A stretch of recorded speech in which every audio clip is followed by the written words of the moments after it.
हम अपने बच्चा के जीवन का निर्माण शिक्षा, संस्कार और सत्संग से कर सकते हैं। जो बच्चा हमारे बीच में है उसके जीवन में पूर्ण रूपेण से शिक्षा हो। वह एक क्लास से लेकर के matric, inter, BA, graduation, MA, PhD और जो भी टेक्निकल शिक्षा हो उसके जीवन में चाहिए।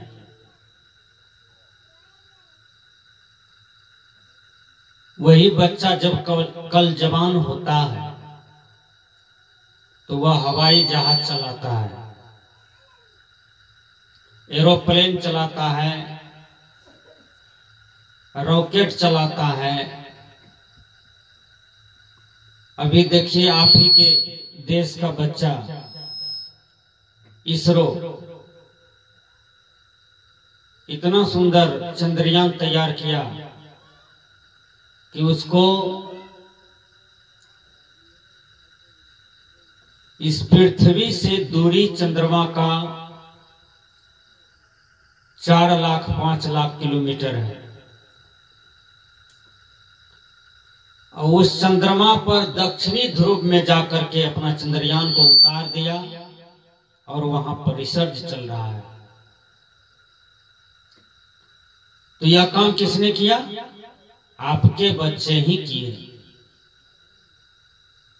चंद्रमा पर सबसे पहले नील आर्मस्ट्रांग दक्षिण अमेरिका का वैज्ञानिक था जो प्रथम बार चढ़े थे। उनका जो पैर पड़ा था वहां पर उसका चिन्ह अभी तक है। उसके बाद रूस का वैज्ञानिक, चीन का वैज्ञानिक, जापान का वैज्ञानिक गए चंद्रमा पर।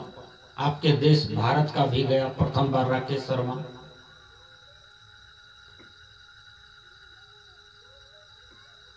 तो चंद्रमा पर चढ़ गए तो किसके सहारे से? शिक्षा के सहारे से। जीवन भर गाय चढ़ाता, जीवन भर भैंस चढ़ाता, जीवन भर बकरी को हाँकते रहता तो आदमी चंद्रमा पर चढ़ पाता? इसलिए अपने बच्चे के जीवन का निर्माण हम कराना चाहते हैं तो उसके लिए जीवन में शिक्षा चाहिए।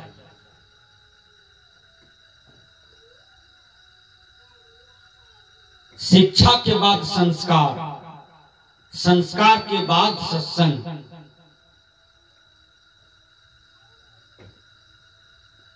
जो भी हमारे बीच में बच्चा है, चाहे वो बेटा हो, पोता हो, नाती हो, नतनी हो, शिक्षा में जोर लगा देना है कि पढ़ो, मन से पढ़ो। डीएम बनो, एसपी बनो, कलेक्टर बनो, मास्टर बनो, डॉक्टर बनो, वैज्ञानिक बनो। दुनिया में कुछ करके दिखाओ। किसी विद्वान ने कहा वह आदमी बहुत बड़ा नहीं है जो 100 बरस तक जीवन जी के मरा है। कहा वो आदमी बड़ा है जो 40 बरस का जीवन जी करके मर गया लेकिन जीने का ढंग जाने, जीने की कला को जाने। इस अग्नि तल पर बहुतों मानव है लेकिन जीने का ढंग नहीं जानता। जीने का ढंग नहीं जानता इसलिए तो भर दिन सुपारी चिबाते रहता है, भर दिन चाय चलते रहता है, भर दिन तंबाकू रगड़ते रहता है। कोई कोई आदमी शराब से कुल्ला करते रहते हैं भर दिन। जैसे लोग पानी से कुल्ला करते हैं उस शराब से कुल्ला करते हैं। कोई कोई आदमी को देखिए जैसे लोग पानी पीता है वैसे भर दिन दारू पीते रहता है। इतना गलतखोर ये आदमी का जीवन हो गया है, पता नहीं इस आदमी अपने जीवन को क्या समझ रखा है। शंकराचार्य के दर्शन में आया किंग जीवनम दोष विवर्जितम यत्, अर्थात जीवन को, जीवन क्या है? का जिसके जीवन में कोई दोष नहीं हो उसको जीवन कहते हैं। दुनिया में सबसे बड़ा काला क्या है? एक काला दाग होता है, साबुन लगाइए, टिनोपाल दीजिए, खत्म। एक काला ऐसा चीज है जिसको लग जाने से दुनिया का कोई साबुन उस कालेपन को नहीं मिटा सकता है। वो है चरित्र में दाग। सीता को झूठे फूसे चरित्र में दाग लगा दी। सीता मां परीक्षा देते देते, आंख से आंसू गिराते गिराते धरती में समा गई, यानी मर गई। किसी भी आदमी के जीवन में दाग न हो, चरित्र में दाग न हो, उसी को जीवन कहते हैं। रास्ते से जवान बेटियां जा रही है, तो यदि हम बूढ़े हैं तो समझना चाहिए कि हमारी पोती जा रही है, हमारी बेटी जा रही है, हमारी नतनी जा रही है। यदि हम जवान हैं, वही जवान बेटियां जा रही है, तो हमको समझना चाहिए कि हमारी बहन जा रही है। तो मन इंद्रियां तो गड़बड़ नहीं होगा। कोई भी आदमी अपनी बेटी के साथ, अपनी बहन के साथ बलात्कार नहीं कर सकता, क्योंकि वहां अपनापन की भावना है। गलत कर्म का हौसला, गलत कर्म की तरफ अग्रसर आदमी तब होता है जब पराया मानता है, पराया समझता है। गुरुवर कबीर कहते हैं, मैं रोवो इस जगत को, मोको रोवे न कोई, मोको रोवे सोई जना जो शब्द विवेकी हो। मैं अकेले किसी एक के लिए नहीं रोता हूं, मैं केवल एक पंचायत के लिए नहीं रोता हूं, मैं केवल एक प्रखंड के लिए नहीं रोता हूं, मैं केवल एक डिस्ट्रिक्ट के लिए नहीं रोता हूं, मैं केवल एक स्टेट या कंट्री के लिए नहीं रोता हूं। कबीर साहब का विज्ञान, कबीर साहब का विचार देखिए कितना अद्भुत है। कबीर साहब जी कहते हैं, मैं संसार के लिए रोता हूं, चाहे वो सिख हो, चाहे वो यहूदी हो, चाहे वो पारसी हो कि जरथुस्ती हो, कि ब्राह्मण हो, कि क्षत्रिय हो, कि वैश्य हो, कि शूद्र हो, कि शेख हो, कि पैठान हो, कि कुंजरा हो, दुनिया की कोई भी मानव हो, सदगुरु कबीर कहते हैं, मैं सबके लिए रोता हूं, मैं सबका सुख की कामना करता हूं, मैं सबका कल्याण की कामना करता हूं। ऐसा संत अवनी तल पर आज तक नहीं हुआ। इसलिए मैंने कहा, किंग जीवनम, अपने चरित्र में, अपने जीवन में दाग लगने न दे। उजला कपड़ा में जब दाग पर दाग लग जाता है तो आप क्या कहते हैं कि रद्दी हो गया, इसे हटाओ, बहुत दाग लग गया है, साबुन देने पर भी नहीं छूटता। एक एक आदमी को कलंकित जीवन जीने का अभ्यास बन जाता है। कितनों लात जूता देते रहो, लेकिन उसको कोई फर्क पड़ने वाला नहीं है। तो दूसरों को सताता है, दूसरों को दुख देता है जानबूझ करके। एक आदमी समाज में बहुत दबंग था, और वो क्या कहा, बड़ी कमजोर सब आदमी जो उसका पैया नहीं करे, तो उसको किसी न किसी प्रकार की वह टेंशन दे, दुख दे। एक कमजोर आदमी था,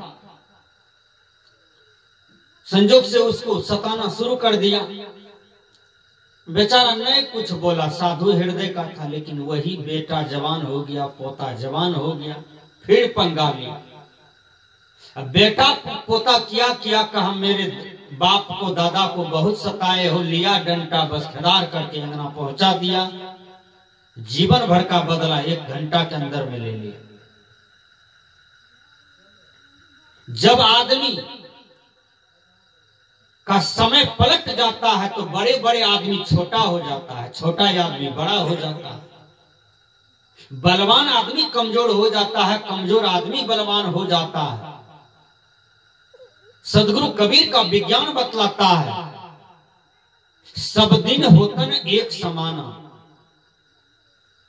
एक दिन अर्जुन कहा महाभारत में ऐसा बाण चला रहा था, लेकिन एक दिन विलीन के आगे में विवश हो गया, सारे बाण फेल हो गए। एक दिन राजा हरिश्चंद्र गद्दी पर बैठा था, लेकिन एक दिन बेचारा डोम के घर में उसकी पत्नी काम कर रही है, उसके बच्चे काम कर रहे हैं, अपना बेचारा श्मशान घाट में कफन वाला काम कर रहे हैं, मुर्दा गाड़ने का काम कर रहे हैं। कहां राजा कहां सर्वेंट हो गए। तो कहने का भाव है कि समय बदलता है, समय सब दिन एक समान नहीं रहता है। आप एक दिन मां के पेट में थे, मां के पेट से निकले, साल भर के बाद खेले हैं, धूपे हैं, दौड़े हैं, गिरे हैं, कुछ बोलना चलना सीखे हैं। 5 साल के अंदर में हिंदी बोलना सीख गए, मैथिली बोलना सीख गए, इंग्लिश बोलना सीख गए। जिस देश में जो भाषा है, जिस देश में राष्ट्र में जन्म लिए, उनकी संगति में आप वही सीख गए।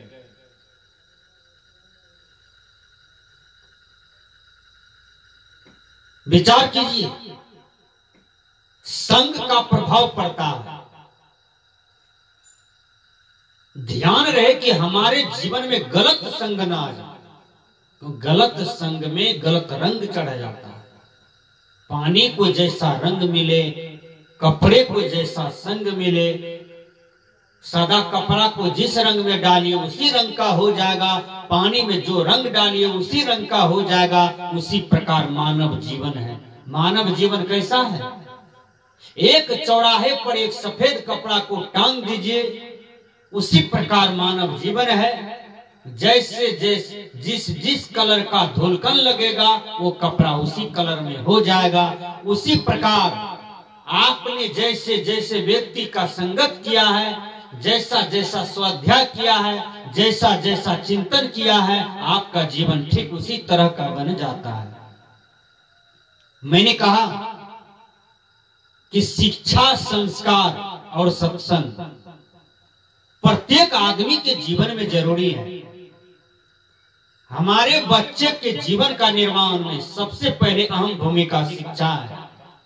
बच्चे को कोई मूर्ख मत रखो, अपने बच्चा को विद्वान बनाइए, धनवान बनाइए, चरित्रवान बनाइए, कीर्तिमान बनाइए।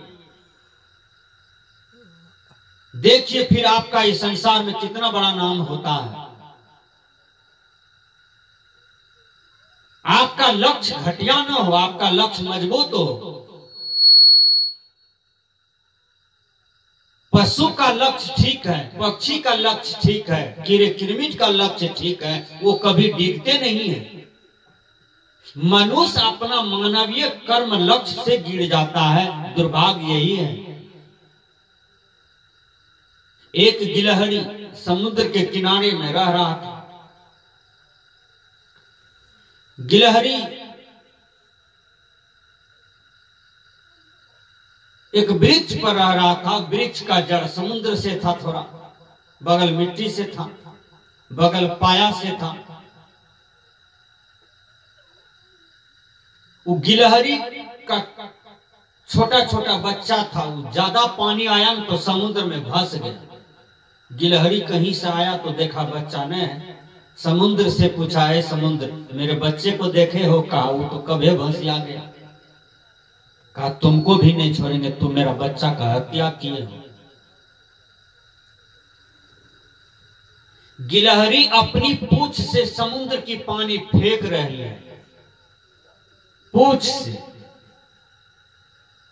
एक अच्छा आदमी जा रहा था, देखा ही गिलहरी रोजे पानी पूंछ से उपच उपच के इधर फेंक रहा है। 6 महीना में 2 किलो पानी उपछा होगा लगभग। साल भर में 4 किलो पानी उपछेगा गिलहरी, यही न होगा। अब कहां समुद्र। तो उस आदमी बड़ा विचारवान था, विद्वान था, शिक्षित था। वो गिलहरी से प्रश्न करता है, गिलहरी तो समुद्र के पानी को सुखा क्यों रहे हो, उपज क्यों रहे हो? तो गिलहरी जवाब देती है कि मेरे बच्चा को खत्म कर दिया, मैं बदला ले रही हूँ समुद्र से कि इसको भी सुखा करके हम छोड़ेंगे। कहा तुमसे नहीं होगा, कहा हो या नहीं हो हम अपना काम करते जा रहे हैं, हम छोड़ेंगे नहीं। तो वो आदमी शिक्षा लिया उस गिलहरी से। इसलिए प्रत्येक आदमी के जीवन में एक मंजिल हो, एक लक्ष्य हो कि हम अपने जीवन को कहां ले जाकर के छोड़ेंगे। बाबा में ही आज घर घर में पूजे जाते हैं। बाबा में ही कह दिए सब संतन की बड़ी बलिहारी, बाबा में ही शांति का उपदेश दिए, सुख का उपदेश दिए, पदावली ग्रंथ लिख दिए। आज संत मत उत्तरी बिहार में छाए हुए हैं। क्यों? बाबा में ही का जीवन साधना में कुशल हो गया। बाबा में ही अपने जीवन में कुछ किए, मानव समाज को संदेश दिया। बाबा में ही का मुख्य 5 बात बहुत आदरणीय है। वो क्या है? चोरी, हिंसा, नशा, झूठ, व्यभिचार। ये 5 पाप को त्याग करो मेरे भाई। आज उत्तरी बिहार में कम से कम बाबा में ही करोड़ों आदमी को सब संतन की बड़ी बलिहारी बना दिया है। कम देन है संत महात्मा का। सदगुरु कबीर विश्व लेवल के संत हैं। भारत को कौन पूछे, विश्व लेवल। कबीर साहब की पढ़ाई 5 क्लास से शुरू होता है, जाकर के PhD तक रुकता है। वैज्ञानिक भवन में जाकर के पढ़ाई हो रहा है कबीर पर। दुनिया में बहुत कवि हुआ, बहुत संत हुआ, बहुत दार्शनिक हुए, सबके वाणियों पर कुछ न कुछ कलम चला, लेकिन कबीर साहब के वाणी पर आज तक कोई दुनिया की उद्भट मूर्धन विद्वान क्यों न हो, कबीर साहब की वाणी पर कोई कलम आज तक नहीं चला पाया। अब विचार कीजिए कबीर साहब कितने विद्वान संत थे। सदगुरु कबीर को समझना हो तो प्रत्येक आदमी बीजक का बढ़िया से अध्ययन कीजिए।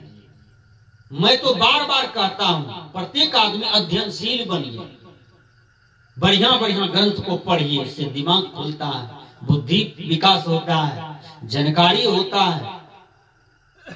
इससे आपका जो है स्वाध्याय शक्ति मजबूत रहता है। कहीं आप मिस नहीं करेंगे, कोई भी स्टेज में नहीं। इसलिए मैंने कहा शिक्षा, संस्कार और सत्संग प्रत्येक बच्चा के जीवन में चाहिए। एक समाज का निर्माण हो जाता है। वह समाज कैसे बनता है? एक बच्चा से बन जाता है। जब एक बच्चा से समाज बन जाता है, उस बच्चा को जन्म देने वाले माता पिता हैं। सुने कि हम बच्चा को जन्म देने जा रहे हैं। बच्चा को जन्म देने से पहले 20 वर्ष उनको संस्कार दिया जाना चाहिए। इसका मतलब समझ गए? मतलब कि जो माता पिता बच्चा जन्म देने के लिए जा रहे हो, तो तुम जहां से जन्मे हो वहां से तुम्हारा संस्कार पल्लवित हो यदि हुआ होगा दोनों का, तो जो बच्चा जन्म लेगा वो संस्कारी जन्म लेगा। एक प्रोफेसर, एक उसकी पत्नी, दोनों जा रहा था मेला। प्रोफेसर की पत्नी गर्भवती थी। प्रोफेसर कहते हैं कि हम अपना बच्चा को पढ़ा लिखा करके इंजीनियर बनाएंगे। तो प्रोफेसर की पत्नी कहती है हम अपना बच्चा को पढ़ा लिखा करके सुंदर डॉक्टर बनाएंगे। तो ये खींचे दहिना तरफ, वो खींचे बायां तरफ, दोनों की बात में बात मेल नहीं हुआ, दोनों में लड़ाई हो गई। झोटा झोटी शुरू, मुक्का थप्पड़ शुरू, लात जूता भी शुरू। एक महात्मा जा रहे थे, महात्मा कहते हैं जी कौन सी का झगड़ा है, छोड़ा दिए। तो महात्मा जी छोड़ा दिए झगड़ा को। तो उसकी पत्नी रोती है और कहती है कि झगड़ा यही बात का है कि हम अपना बच्चा को पढ़ा लिखा करके हम बढ़िया डॉक्टर बनाना चाहते हैं। एक डॉक्टर की कमाई 1 लाख 2 लाख टका रोज आ सकता है। हम चाहते हैं बढ़िया सर्जन बना दें, ये कहता है नहीं हम इंजीनियर बनाएंगे, यही बात का पटरी नहीं बैठ रहा है। तो महात्मा जी कहते हैं मर भाई, जिसके बारे में तुम लोग बातचीत करते हो बच्चा कहाँ है? कल के बच्चा तक नहीं पेटे में छे। पढ़ लिख करके भी आदमी मूर्ख होता है, पढ़ लिख करके भी आदमी अनपढ़ जैसा काम करता है। इसलिए बच्चा के जीवन को निर्माण से पहले माता पिता अपने जीवन का निर्माण कर ले ठीक से, वो बच्चा निर्माण के योग्य होगा।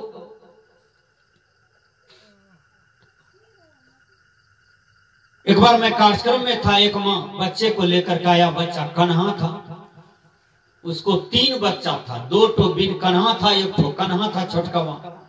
वो कन्हा बहुत परेशान करता था घर में सबको।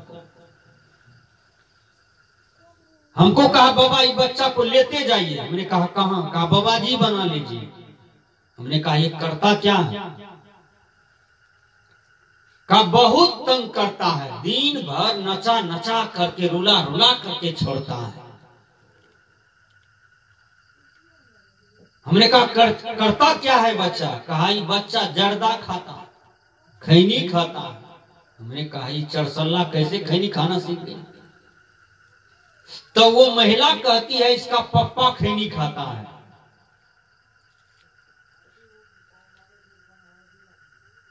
मैंने कहा इसका पप्पा को सुधार कर दो, ठीक हो जाएगा बच्चा भी। कहा नहीं बाबा बड़ा शैतान है लड़का। हमने कहा और क्या? कहा ये हमारा नाम लेकर के हमको पुकारता है, पानी भोजन जब भी मांगता है तो गालिये से बात करता है। हमने कहा गाली कहाँ सीखा है? गाली का कोई विद्यालय है बगल में? कहा नहीं, इसका पप्पा जो गाली बकता है ना वही गाली भी सीख लिया है। हमने कहा पहले शैतान तुम्हारा पति है और उसके बाद ये शैतान जन्म लिया है।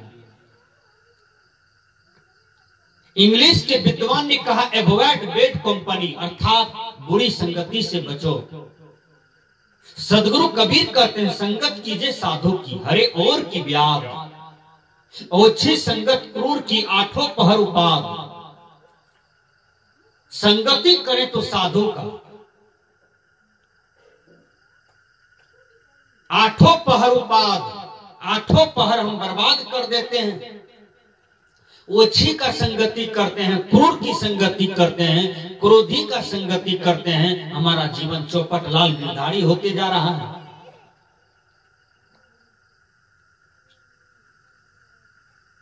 सदगुरु कबीर कहते हैं संगति से सुख उपजे, कुसंगति से दुख होए। कहीं कबीर तह जाइए जहां अपनी संगति हो, अपनी संगति में रमिए। वो संगति क्या है? आत्मस्थिति, सत्संग। जिसके जीवन में मिला सत्संग है उसको हर घड़ी आनंद ही आनंद है। सबरी के जीवन में सत्संग मिला तो सबरी का जीवन देखिए तर गया। गुरु नानक के जीवन में सत्संग मिला, गुरु नानक का जीवन सफल हो गया। बाबा कबीर का जीवन में सत्संग मिला, कबीर साहब ने स्वर्ग के सुख को भी लात मार दिया, इंद्रासन की सुख को भी लात मार दिया। जब इंद्र भगवान अपने रथ पर भेज दिए मंत्री को, सिपाही को, जाओ कबीर को लाओ। कबीर साहब पूछते हैं तुम लोग कौन हो? कहा मैं इंद्रलोक से आया हूं, आप चलिए स्वर्गलोक, आपकी तपस्या पर सभी देवता प्रसन्न हैं। तो कबीर साहब ने कहा वहां सत्संग मिलेगा? कहा नहीं नहीं, वहां तो जो सुख खोजिएगा वो मिलेगा, जो सुख भोगिएगा वो मिलेगा। कबीर साहब ने कहा राम बुलावा भेजिया, दिया कबीरा रोई, जो सुख पावो साधु संग में सो बैकुंठ न हो। कबीर साहब कहते हैं जो सुख हमको सत्संग में मिलता है, जो सुख हमको साधु की संगति में मिलते हैं, दुनिया में वह सुख हमको कहीं प्राप्त नहीं है, न देवता लोक में न भगवान के घर में। इसलिए हमारा सुख सत्संग है, हमारा सुख साधु की संगति है। गोस्वामी तुलसीदास भी ऑपरेशन बढ़िया से किया। का मेरे दुनिया के लोग काशी में भटकते हो, मथुरा में भटकते हो, अयोध्या में भटकते हो, जनकपुर में भटकते हो। आज मैं अररिया जिला को, पूर्णिया जिला को टप करके अररिया में आया। अररिया से डायरेक्ट आपके सुपौल जिला प्रवेश किया। लगभग 300 किलोमीटर में आज गाड़ी चला करके आपके बीच आया हूं। विचार कीजिए, जब गिद्धवास में मैं आया, वहां हमारे शिवानंद बाबा हैं, इनको लेना था। इनको लेकर के जब निकले हैं तो 500 महिला के कपार पर घड़ा, उस पर आम की ठल्ली, पानी, उस घड़ा में सिनूर पेठार, अब पीछे से डीजे, आगे में डीजे। तो मैं शिवानंद बाबा से पूछा कि ये कौन सी देवता है? काई यही 10 किलोमीटर वाला देवता है, आगे हमारे बनमनखी तरफ और पूर्णिया तरफ, मधेपुरा तरफ ये देवता ने, यही गिद्धवास के बगल में 10 किलोमीटर ये देवता का विराजमान है।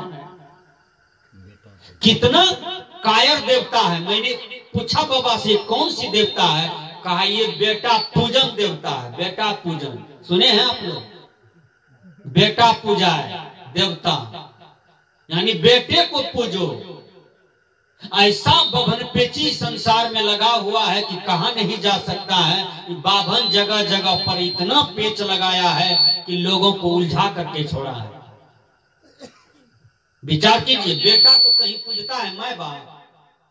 ये कौन सी फेज घसकल बुद्धि को धारण करते जा रहे हैं संसार में लोग, कि बेटा को पूजना चाहिए माँ बाप को। यह सटीक है, क्योंकि माँ बाप से हम निकले हैं। माँ बाप जीवन को पोसे हैं, माँ बाप पढ़ा लिखा करके होशियार बनाए हैं, माँ बाप जमीन दिए हैं रहने के लिए, माँ बाप उपजाने के लिए जमीन दिए हैं, माँ बाप जीवन को, काया को पोसा है, इसलिए माँ बाप आदरणीय है, इसलिए माँ बाप पूजनीय है। बेटा तो दुलार के योग्य होते हैं, बेटा तो प्यार के योग्य होते हैं। ये बेटा पूजन देवता कब से निकल गया भारत की धरती पर, कहा नहीं जाता है। टटका टटका देवता निकलते रहता है, फिर समा जाता है। विचार कीजिए, एक बार जलालगढ़ में देवता निकला था, वो तेल पीने वाला करवा तेल। अब कहां करवा तेल चला गया, दूध देवता चला गया, वो पिलाने वाली चली गई, पीने वाला चला गया। 1.5 साल चला, फिर बैठ गया बच्ची। जब तक कबीर साहब का विज्ञान, कबीर साहब का विचार एक एक आदमी के पास नहीं पहुंचेगा, तो ये दुनिया की भरम रूपी आग को कोई नहीं बुझा सकता है। इसलिए मैंने कहा, प्रत्येक आदमी के जीवन में शिक्षा हो, संस्कार हो और सत्संग हो, उसका जीवन का निर्माण हो जाता है। खास करके बच्चों के जीवन में चाहिए। एक बच्चा पेट में है तो प्रत्येक मां को साधना करनी चाहिए। वो कैसे साधना? मुर्गी की गुट्ठी नहीं खाना चाहिए, मछली मत खाओ, डोका सितवा मत खाओ, बकरी को मत खाओ, खसी कबूतर को मत खाओ। वही बच्चा जब दुनिया में आएगा तो लवकुश के समान वीर बनेगा, विवेकानंद की तरह वीर बनेंगे, स्वामी शंकराचार्य की तरह उद्भट विद्वान बनेंगे। लेकिन मां गड़बड़ करती है, बच्चा पेट में है तो वो क्या करती है? गलत गलत मोबाइल में पिक्चर देखती है। कैसा बच्चा निकलेगा? गलत गलत साहित्य पढ़ती है, गलत गलत चिंतन करती है। एक दिन हम जा रहे थे, एक मां कहती है, रे हगना रे हगना। तो हम गाड़ी रोके, हमने कहा माँ जी हगना हगना किसको कह रहे हैं? कहा एक तो बेटा है, मेरा ही बेटा है, उसी को हगना कहते हैं। हमने कहा और नाम ने तुमको सुझा? साहित्य में बहुत नाम है, व्याकरण में बहुत नाम है, ये नाम क्यों बोल रही हो? का बाबा 6-7 गो बच्चा मर गया, एक आदमी कहा बहुत खराब का नाम रख दो, ये बच्चा बच जाएगा, इसलिए हगना नाम रखे हैं, ये बच्चा बच गया है। ये भरम है। डोमा नाम का लोग, चूल्हा नाम का लोग हैं, मुसना नाम का लोग, झड़का नाम का लोग ढेरी मिलता है, सब गेले गुजरल नाम है। विचार कीजिए, यक्षा नाम वाला जितना है कहां मर रहा है? सबकी अपनी जीवन है, मृत्यु है। जब तक जीवन चल रहा है, मृत्यु तो आनी है। ये भरम में हम क्यों पढ़ते हैं? नाम का अर्थ बनता है, कोई भी नाम हो उसका अर्थ बनता है। वो रख देने से किसी की मृत्यु नहीं होगी, कोई मर जाएगा ऐसी बात नहीं है, ये सारे भ्रम है। बच्चा का नाम संस्करण हो तो बच्चा का बढ़िया नाम रखिए, ताकि नाम के अनुसार से भी संस्कार पड़े। गलत नाम मत रखिए। बहुत से लोग लड़की का नाम पिंकी रखती है, पिंकी का मतलब कुतिया का बच्चा होता है। बढ़िया नाम रखिए। बेटी का नाम कविता हो, सविता हो, सरिता हो, सीता हो, इंद्रमती हो, खेमसरी हो, सती अनसुईया हो, राधा हो, रुक्मिणी हो, मीरा हो, सबरी हो। कितना बढ़िया नाम है। अब आजकल इंग्लिशिया नाम रखना शुरू कर दिया है। इंग्लिशिया ड्रेस दे दिया जवान बेटी को। अब पते नहीं चलता है लड़का है कि लड़की है। लड़का वाला कपड़ा लड़की पहनती है। भारत की वेशभूषा साया, साड़ी, ब्लाउज। शादी के बाद अब घूंघट एक हाथ कम से कम कपार पर। जितना मोबाइल चलाने वाली लड़की है, फेसबुक, यूट्यूब, व्हाट्सएप चलाने वाली है, सबका लगता है फीता उतर रहा है। भैंसुर के सामने जीन्स पहन करके खड़ी है। जारे भारत की संस्कृति कहां चला गया? ससुर के सामने में जीन्स पहन करके खड़ी है तो लाज नहीं लगता है किस देश से आई है? भारत की सभ्यता कहां जा रहा है? आप अपनी जवान बेटी को ऐसा ऐसा ड्रेस, ऐसा ऐसा कपड़ा दे रहे हैं कि देखने में लाज लगता है। एक जगह हम खड़े थे, एक जवान लड़की आई बंदगी करने के लिए, तो उसका जितना भी गुप्त अंग था, जो ढकने की चीज है, वो दिखाई पड़ रहा था। हमको लाज हो गया। मैंने कहा ये ड्रेस तुमको किसने दिया? कहा पापा जी का ले लाए हैं सिमराही बाजार से। पापा का दिमाग कितना घसका हुआ है कि जवान बेटी को कौन सी कपड़ा पहनना चाहिए ये भी उनको बोध नहीं है। इसलिए ज्यादातर बलात्कार हिंदुओं की लड़की का क्यों होता है? क्योंकि हिंदू की बचिया जो है, बेटी जो है, वो कपड़ा पहनने का उसको ढंग नहीं आता है। सिख की बेटी को देखिए, पूरे सेमी सलवार ओढ़नी से ढके रहते हैं। मुसलमान की बेटी को देखिए, वो सेमी सलवार ओढ़नी से ढके रहते हैं, मुंह में बुर्का तक भी लगा देते हैं। इसलिए इज्जत ढकने की चीज है, उसको उगारने की चीज नहीं है। हमारे हिंदू लोग विदेशी नीति अपनाते जा रहे हैं। इंग्लैंड वाला, अंग्रेजी वाला नीति, ड्रेस, पोशाक अपनाते जा रहे हैं। पहले हमारे यहाँ नहीं होता था। Happy birthday to you me, happy birthday to you me, ये सब नहीं होता था। ये इंग्लिश वाला संस्कार आज हमारे वासुदेव साहब जी, उनको नतनी हुआ है, उनकी खुशहाली में ये सत्संग हो रहा है। ये सत्संग में इन्होंने सत्संग रखा, साधु महात्मा को बुलाए हैं। कोई अररिया से आए हैं, कोई पूर्णिया से आए हैं, कोई सुपौल जिला से आए हैं। यही दिमाग सभी के पास हो कि जो भी बच्चा जन्म ले उसकी खुशहाली में सत्संग हो जाए, भजन हो जाए, बढ़िया बढ़िया विचार निकले, ताकि उस बच्चे के जीवन में प्रभाव पड़े। पहले कहां था ये सब? बुद्ध के जमाने में, महावीर के जमाने में, कबीर साहब के जमाने में हैप्पी बर्थडे टू यू मी सब कहां था? क्या सब ला दिए हैं समाज में? फुकना फोड़ता है, उछल उछल करके फुकना लगाता है, दौड़ता है, नाच करता है, केक काटता है। वो 3 दिनिया बच्चा के हाथ में छुरी देता है, कहता है इसको काटो, उसके मुंह में भी केक ढुकाता है। ये सब कौन नीति है? ये सारे गलत संस्कार हैं। सत्संग इसी को सुधारते हैं। सत्संग क्या है? जैसे आपके पेट में पथरी है, डॉक्टर नशा दे दिया, कुछ मेडिसिन का उपयोग करके उसके बाद चाकू से फाड़ करके उस पथरी को निकाल देते हैं, सी देते हैं, उसके बाद सियन मारते हैं, दवाई एंटीबायोटिक चलाते हैं, ठीक हो जाता है और वह आदमी 100 वर्ष तक जीवन जीता है। सत्संग का वही काम है कि आपके जीवन में जो भी भ्रम हो, आपके जीवन को ऑपरेशन करते हैं। इसलिए मैंने कहा कि शिक्षा, संस्कार और सत्संग प्रत्येक आदमी के जीवन में चाहिए। मैंने कहा